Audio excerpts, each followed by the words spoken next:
Hello everyone, a very warm welcome to all of you. Welcome to SWA Education, myself Radha. और आज हम लोग FCI technical में botany के पोर्शन में प्लांट टिश्यू के बारे में डिस्कस करेंगे।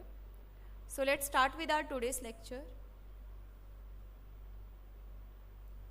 सो बॉटनी वाले पोर्शन में हम लोगों ने प्लांट सेल के बारे में देख लिया। आज हम लोग प्लांट टिश्यू के बारे में देखेंगे।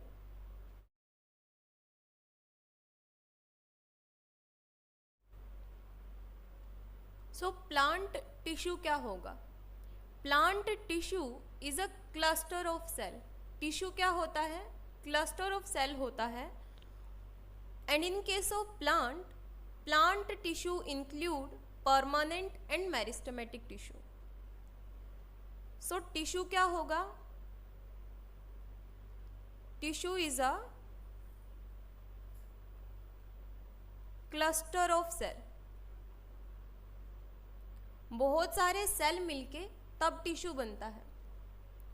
और अगर हम लोग प्लांट टिश्यू के बारे में बात करें, सो प्लांट टिश्यू के अंदर हम लोग मेनली मेरिस्टेमेटिक के बारे में देखेंगे एंड परमानेंट टिश्यू के बारे में देखेंगे।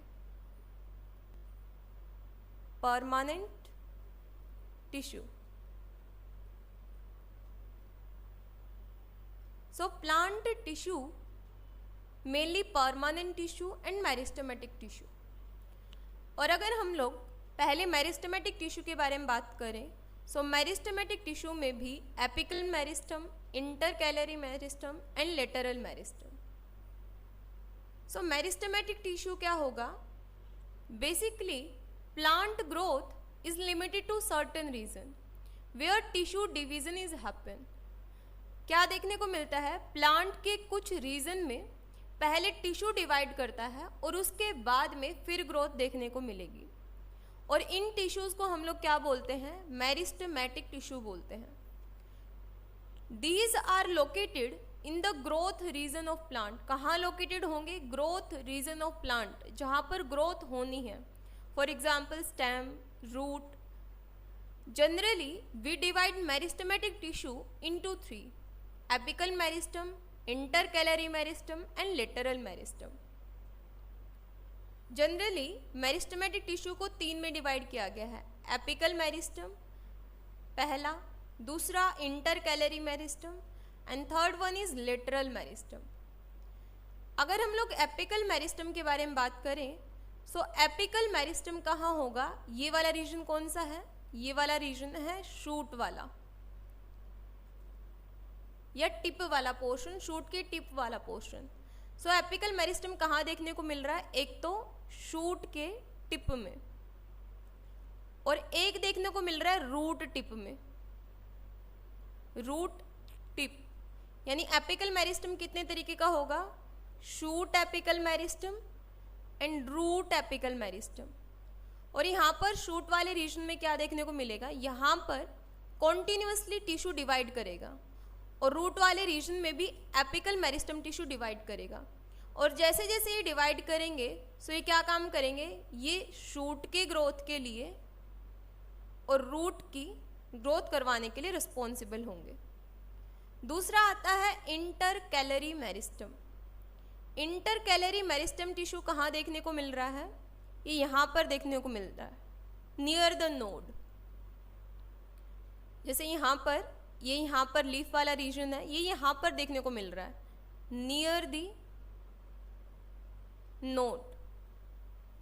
और लेटरल मेरिस्टम कहाँ देखने को मिल रहा है? ये स्टेम वाले रीजन में इधर देखने को मिल रहा है। मेनली क्या काम करेगा? ये विड्थ या थिकनेस के लिए काम करेगा। सो मेरिस्टेमेटिक टिश्यू 3 तरीके के हो गए: apical meristem, intercalary and lateral meristem. Apical meristem shoot के टिप में और रूट देखने को मिल रहा है। जो शूट के टिप में है उसको बोलते हैं शूट एपिकल मेरिस्टम और जो रूट के टिप में है वो है root apical meristem. Shoot apical meristem क्या करेगा? कॉन्टिन्यूसली डिवाइड करेगा ये टिश्यू और शूट की ग्रोथ करवाएगा, और रूट एपिकल मेरिस्टम रूट की ग्रोथ करवाएगा। इंटरकैलरी मेरिस्टम कहाँ देखने को मिलता है? Near the node. और लेटरल मेरिस्टम कहाँ देखने को मिलता है? this width portion of stem. सो ये लोकेशन यहाँ पर दी गई है एपिकल मेरिस्टम की, ये इंटरकैलर मेरिस्टम की, and this is lateral meristem.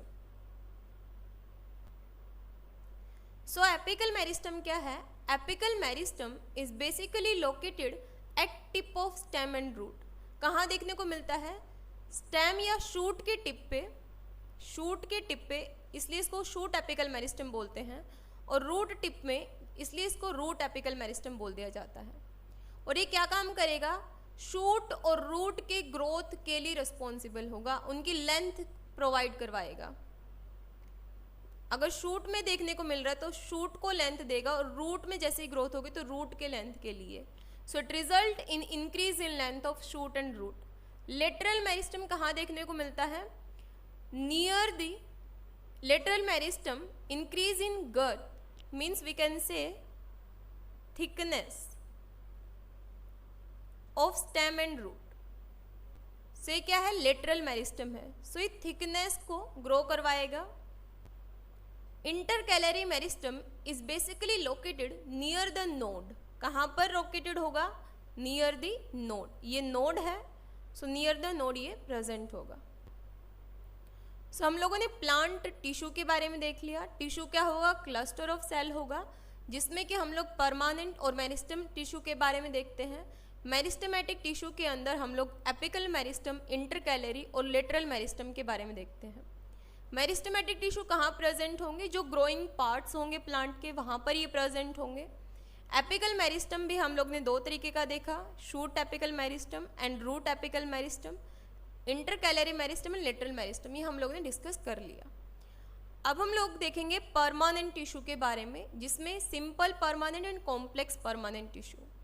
तो सिंपल परमानेंट टिश्यू के बारे में देखते हैं. तो सिंपल परमानेंट के अंदर पैरेन्काइमा, कोलेन्काइमा एंड स्केलेन्काइमा के बारे में देखेंगे. So permanent tissue specialized to offer elasticity, flexibility and strength. So ये इलास्टिसिटी, फ्लेक्सिबिलिटी और स्ट्रेंथ प्रोवाइड करवाते हैं प्लांट को. This tissue can be additionally categorize into. Permanent tissue को कितने में कैटेगराइज किया गया है? सिंपल परमानेंट में और कॉम्प्लेक्स परमानेंट में. सिंपल परमानेंट टिश्यू के अंदर हम लोग स्क्लेरेन्काइमा, कोलेन्काइमा और पैरेन्काइमा के बारे में देखेंगे. कॉम्प्लेक्स के अंदर हम लोग किसके बारे में देखेंगे? जाइलम और फ्लोएम के बारे में. So complex permanent tissue include phloem and xylem. Xylem किसके लिए रिस्पॉन्सिबल होगा? जाइलम, सबसे पहले हम लोगों ने देखा that permanent tissue elasticity, flexibility और स्ट्रेंथ प्रोवाइड करवाते हैं. इसके अंदर हम लोग ने सिंपल परमानेंट के बारे में देखा एंड कॉम्प्लेक्स के बारे में देखा. सिंपल परमानेंट के अंदर हम लोग पैरेन्काइमा, कोलेन्काइमा और स्क्लेरेन्काइमा के बारे में देखेंगे. एंड कॉम्प्लेक्स के अंदर हम लोग जाइलम और फ्लोएम के बारे में देखेंगे. जाइलम किसके लिए रिस्पॉन्सिबल होता है? जाइलम वाटर और मिनरल के ट्रांसपोर्टेशन के लिए रिस्पॉन्सिबल होगा, और फ्लोएम फूड के ट्रांसपोर्टेशन के लिए रिस्पॉन्सिबल होगा. Xylem is valuable for transportation of water and solvable constituent. It is made up of xylem parenchyma, xylem fiber, xylem vessel and xylem tracheate. So किस किस से मिलके बनता है ये? xylem parenchyma, xylem fiber, xylem fiber और ट्रैकरी element से मिलके बनता है. ट्रैकरी एलिमेंट्स ट्रैकरी एलिमेंट्स के अंदर हम लोग किसके बारे में देखते हैं? जाइलम ट्रैकिएड के बारे में, जाइलम ट्रैकिएड एंड जाइलम वेसल के बारे में. जाइलम ट्रैकिएड कहाँ देखने को मिलता है? जाइलम ट्रैकिएड जो है ये मेनली देखने को मिलता है जिम्नोस्पर्म प्लांट में. जिम्नोस्पर्म प्लांट में वाटर के ट्रांसपोर्टेशन के लिए जाइलम ट्रैकिएड रिस्पॉन्सिबल होता है, और एंजियोस्पर्म प्लांट में एंजियोस्पर्म जो कि फ्लावर बियरिंग प्लांट होते हैं उनमें वाटर और मिनरल के ट्रांसपोर्टेशन के लिए जाइलम वेसल प्रेजेंट होता है। इन दोनों को कॉम्बिनेशन में हम लोग ट्रैकेरी एलिमेंट्स बोलते हैं। दूसरा आता है phloem. Phloem is valuable in transportation of food particle. ये किस किस से मिलके बनता है? Phloem parenchyma, phloem fibre, companion cell, sieve cell and sieve tube. So phloem किस किस से मिलके बनता है? फ्लोएम मिलके बनेगा phloem parenchyma, phloem fibre and companion cell. Companion cell, companion cell क्या होते हैं? कंपेनियन सेल के बारे में अगर मैं बात करूं, सो कंपेनियन सेल भी 3 तरीके के होते हैं। एक होते हैं ऑर्डिनरी, एक होते हैं intermediary and third one is transfer cell.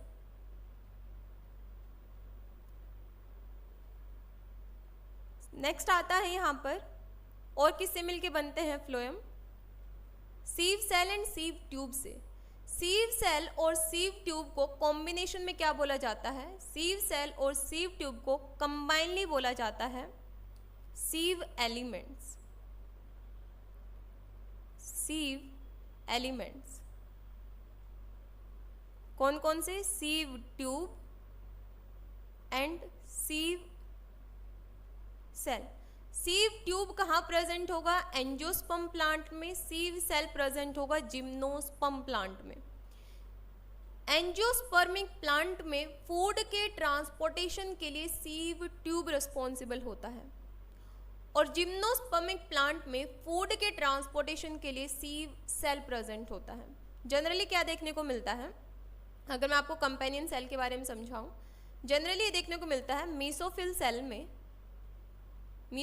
में फूड बन के तैयार होता है। उसके बाद में वो आता है बंडल शीट सेल में। बंडल शीट सेल के बाद आता है कंपेनियन सेल के अंदर। कंपेनियन सेल में अगर वो एंजियोस्पर्मिक प्लांट है, सो एंजियोस्पर्मिक प्लांट में इंटरमीडियरी सेल कौन से पाथवे को फॉलो करते हैं? सिम्प्लास्टिक पाथवे को। उसके बाद ये आता है एंजियोस्पर्मिक प्लांट में सीव ट्यूब में। सो ये ट्रांसपोर्टेशन देखने को मिलता है। कंपेनियन सेल से फूड आता है सीव ट्यूब में, और सीव ट्यूब से एंजियोस्पर्मिक प्लांट में वो फूड सारे प्लांट में ट्रांसफर होता है। नेक्स्ट हम बात करते हैं यहाँ पर सिंपल परमानेंट टिश्यू के अंदर हम लोगों ने पैरेन्काइमा, कोलेन्काइमा एंड स्क्लेरेन्काइमा के बारे में देखा। सो पैरेन्काइमा क्या होंगे?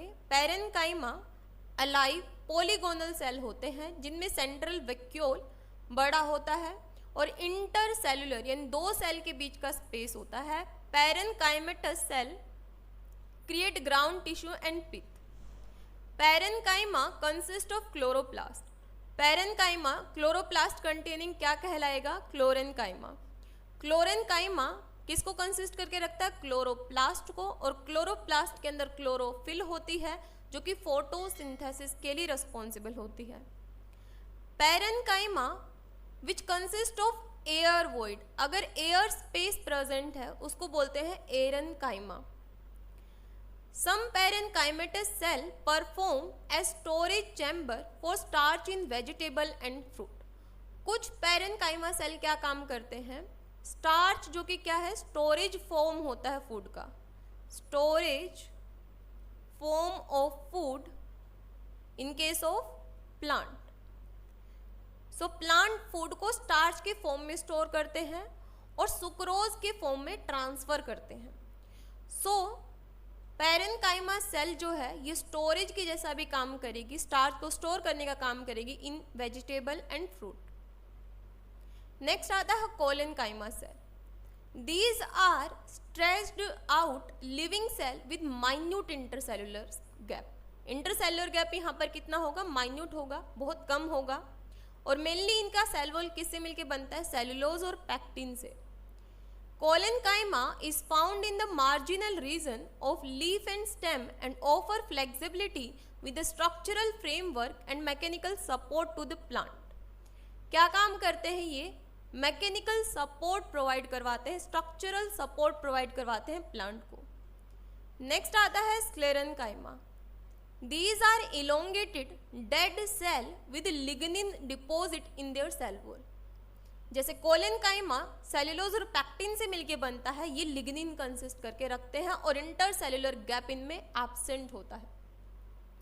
स्क्लेरेनकाइमा कहाँ पर पाए जाते हैं, नट और सीड के कवरिंग में पाए जाते हैं around the vascular tissue. Vascular tissue यानी जाइलम और फ्लोएम।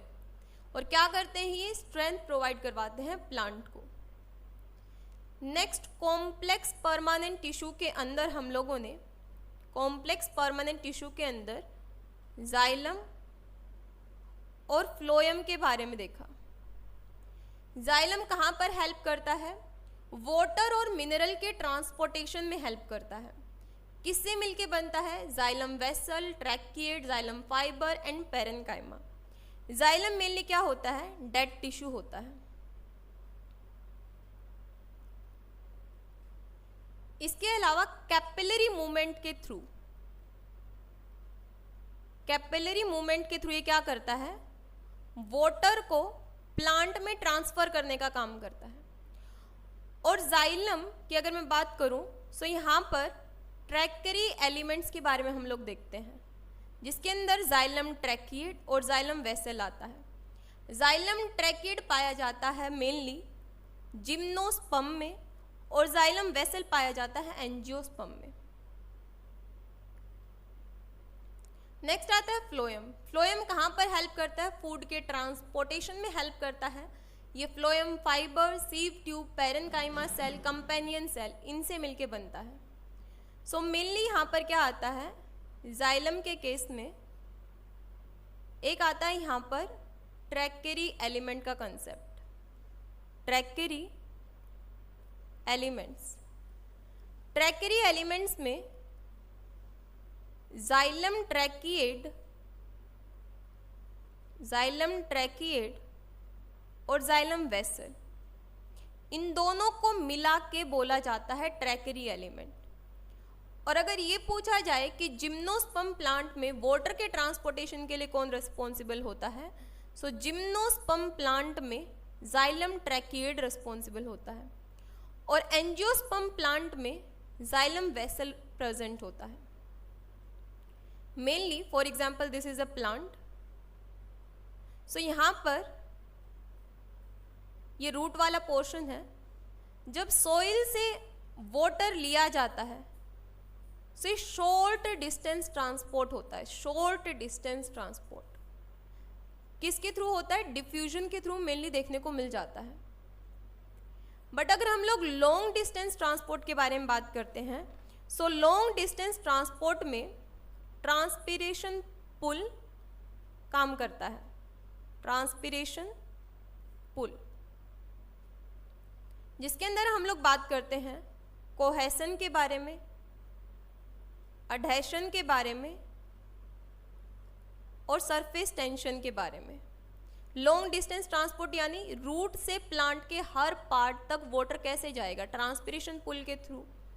ट्रांसपिरेशन पुल में क्या होगा, जैसे जैसे स्टोमेटा से पानी बाहर की तरफ जाता जाएगा, वैसे वैसे प्लांट के हर पार्ट को वाटर की रिक्वायरमेंट होगी।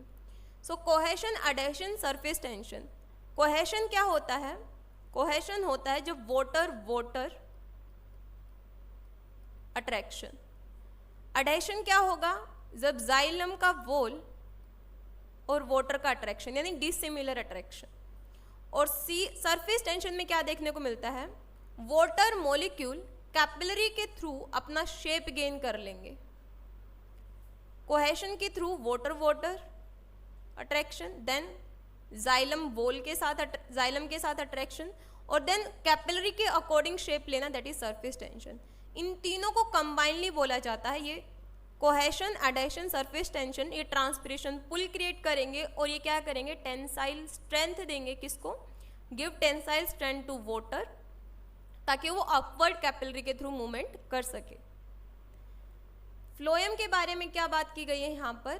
फ्लोएम में भी सीव एलिमेंट्स काम करेंगे। सीव सेल और सीव ट्यूब, इनको मिला के बोला जाता है सीव एलिमेंट। सीव सेल काम करेगा जिम्नोस्पर्म प्लांट में, सीड बियरिंग प्लांट में, और सीव ट्यूब काम करेगा एंजियोस्पर्म प्लांट में, एंजियोस्पर्म प्लांट में। फोटोसिंथेसिस के प्रोसेस के थ्रू फोटोसिंथेसिस के प्रोसेस के थ्रू प्लांट क्या करता है? अपना फूड प्रिपेयर करेगा, दैट इज सुक्रोज, जो कि एक नॉन रिड्यूसिंग शुगर है, नॉन रिड्यूसिंग शुगर। अगर इसका लोकेशन पूछा जाए कहाँ देखने को मिलेगा, सो साइटोसोल। और स्टोरेज फॉर्म क्या होता है? स्टार्च। कहाँ प्रेजेंट होगा? क्लोरोप्लास्ट। ये सुक्रोज क्या करता है? मेनली मीसोफिल सेल में बनेगा। मीसोफिल सेल से आता है ये बंडल शीट सेल में, देन आता है ये कंपेनियन सेल के अंदर। कंपेनियन सेल में भी हम लोगों ने इंटरमीडियरी देखा, ऑर्डिनरी देखा, ट्रांसफर देखा। कंपेनियन सेल के बारे में जब हम बात करते हैं तो एंजियोस्पर्म प्लांट में इंटरमीडियरी मेनली काम करता है, और जिम्नोस्पर्म प्लांट में एल्ब्यूमिनस काम करेगा। कंपेनियन सेल एब्सेंट होता है जिम्नोस्पर्म के अंदर। देन कंपेनियन सेल से अगर एंजियोस्पर्म प्लांट है तो वो फूड आता है सीव ट्यूब में, और अगर जिम्नोस्पर्म प्लांट है तो वो आता है सीव सेल में, और उसके बाद में वो फूड सुक्रोज के फॉर्म में प्लांट के हर पार्ट तक ट्रांसफर होता है। लीफ के पास में, रूट के पास में, जहाँ जहाँ जो भी नीडी एरिया है वहाँ पर ट्रांसफ़र किया जाता है, या सोर्स टू सिंक ट्रांसफ़र किया जाता है। तो इस तरीके से फ्लोएम के थ्रू फूड का ट्रांसपोर्टेशन देखने को मिलता है। फूड का ट्रांसपोर्टेशन बाई डायरेक्शनल होता है, अपवर्ड और downward, bidirectional. But mainly water का ट्रांसपोर्टेशन क्या होता है? Unidirectional, unidirectional. और वाटर के साथ साथ मिनरल्स भी जाते हैं जाइलम के थ्रू, इसलिए इस मिक्सचर को बोला जाएगा ascent of sap. Clear? So I hope आपको आज का लेक्चर पसंद आया होगा। So thank you so much everyone. If you find this video beneficial for you, please don't forget to like, share and subscribe this channel for more such kind of videos. And if you have any query regarding this lecture, you can comment down below. Thank you so much.